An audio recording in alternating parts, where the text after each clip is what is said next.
Hi hello welcome to our YouTube channel Mouni Krishna creations. How are you all?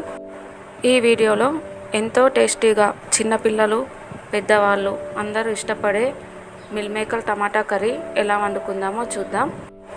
Mill మేకర్లతో చేసిన ఏ curry అయినా మా ఇంట్లో చాలా ఇష్టంగా తింటారు. మీ ఇంట్లో కూడా అందరు ఇష్టపడతారా? మీ ఇంట్లో ఎవరైనా మిల్ మేకర్ కర్రీ తినని వాళ్ళు ఇష్టపడని వాళ్ళు ఉంటే ఒక్కసారి ఇలా ట్రై చేయండి.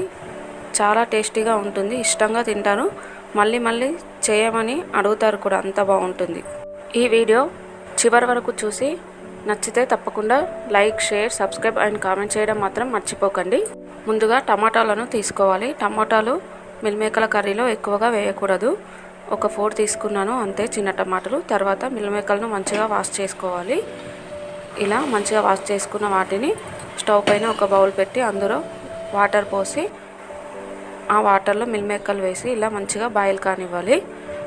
ఒక 2-3 మినిట్స్ తర్వాత మిల్ మేకర్లు మంచిగా సాఫ్ట్గా అయిపోతాయి. ఈ టైంలో స్టవ్ ఆఫ్ చేసి ఒక ఇలా చిల్లులు ఉన్న బౌల్లో వేసి వాటర్ అన్నీ వంపేయాలి. మిల్ మేకర్ల నుండి వాటర్ మొత్తం తీసేయాలి, పక్కన పెట్టుకోవాలి. మిల్ మేకర్లు చూడండి మంచిగా సాఫ్ట్గా అయిపోయాయి. మరీ మెత్తగా సాఫ్ట్ కానియకూడదు, కర్రీ మొత్తం గుజ్జులాగా అయిపోతుంది. ఈ విధంగా ఉంటే సరిపోతుంది. తర్వాత స్టవ్ వెలిగించి స్టవ్ పైన బౌల్ పెట్టి కర్రీకి సరిపడా ఆయిల్ వేయాలి. ఆయిల్ వేడి కాగానే ఆవాలు, జీలకర్ర వేసి అవి కొంచెం వేగగానే పచ్చాగా దంచుకున్న వెల్లుల్లి వేయాలి. తర్వాత కొద్దిగా మెంతి కూర వేసి మంచిగా కలుపుకోవాలి. మెంతి కూర కూడా కాస్త ఫ్రై అయిన తర్వాత పసుపు వేసి మరొకసారి కలుపుకొని కట్ చేసుకున్న టమాటా ముక్కలను వేయాలి. ఈ కర్రీ చేసేటప్పుడు టమాటాలు ఎక్కువగా వేసుకోకూడదు. మిల్ మేకర్లు ఎక్కువగా, టమాటాలు తక్కువగా ఉండాలి. అలా ఉంటేనే టేస్ట్ బాగుంటుంది. టమాటాలు తొందరగా ఉడకాలంటే సాల్ట్ వేసుకోవాలి. నేను ఇక్కడ రుచికి సరిపడా సాల్ట్ వేసేసాను, మళ్ళీ వేయాల్సిన అవసరం లేదు. సాల్ట్ వేసిన తర్వాత మంచిగా కలుపుకొని మూత పెట్టి కొద్దిసేపు ఉడకనివ్వాలి. అంటే టమాటాల నుండి స్కిన్ సపరేట్ అయ్యేంత వరకు కాకుండా కొద్దిసేపు మాత్రమే ఉడకనివ్వాలి. ఒక 2 మినిట్స్ ఆయిల్లో మంచిగా టమాటాలు ఉడికిన తర్వాత మూత తీసి మరొకసారి మంచిగా కలుపుకొని మిల్ మేకర్ను వేసి మరొకసారి కలుపుకోవాలి. ఈ టమాటాలు మిల్ మేకర్ మంచిగా కలుపుకున్న తర్వాత మూత పెట్టి ఇప్పుడు మంచిగా ఒక 3-4 మినిట్స్ ఉడికించుకోవాలి. ఈ టైంలోనే టమాటాలు, మిల్ మేకర్ మంచిగా ఉడికిపోతాయి. అంటే టమాటా ఫ్లేవర్ మొత్తము మిల్ మేకర్కు పట్టుకుంటుంది. 3-4 మినిట్స్ తర్వాత మూత తీసి మరొకసారి మంచిగా కలుపుకోవాలి. ఇలా టమాటాల నుండి స్కిన్ సపరేట్ అయ్యి మంచిగా ఉడికిపోతాయి. ఇప్పుడు కర్రీకి సరిపడా కారం, కొద్దిగా కొత్తిమీర వేసి మంచిగా కలుపుకోవాలి. మూత పెట్టి మూత పైన కొద్దిగా వాటర్ పోసి పెట్టాలి. ఈ కారం ఫ్లేవర్ కూడా మిల్ మేకర్లకి మంచిగా పట్టుకోవాలి. కారం మాడకుండా ఉండడానికి ప్లేట్ పైన వాటర్ పోసి పెట్టాలి.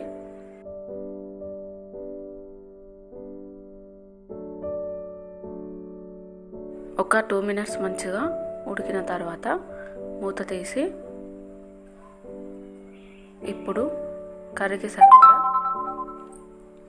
ధనియా పౌడర్, లవంగాల పొడి, యాలకుల పొడి కొద్దిగా వేసి అలాగే కొద్దిగా కొబ్బరి పొడి వేయాలి. ముందుగా మనం మూత పెట్టి వాటర్ పోసి పెట్టాం కదా, ఆ వాటర్ని మిల్ మేకర్ల కర్రీలో కొద్దిగా యాడ్ చేయాలి. మరీ ఎక్కువగా పోసుకోకూడదు. ఇలా వాటర్ వేసిన తర్వాత కూడా మంచిగా కలుపుకొని మళ్ళీ అదే మూతను పెట్టి ఉడికించుకోవాలి.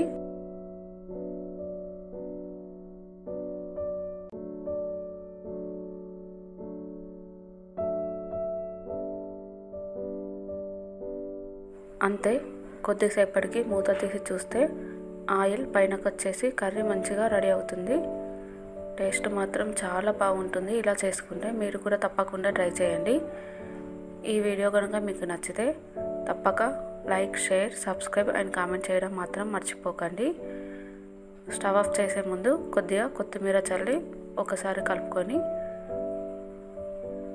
దించేస్తే అంతే, వేడి వేడిగా సర్వ్ చేసుకొని తినడమే.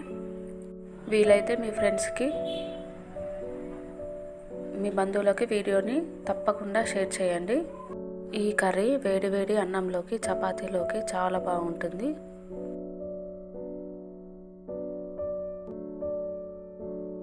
Thank you all.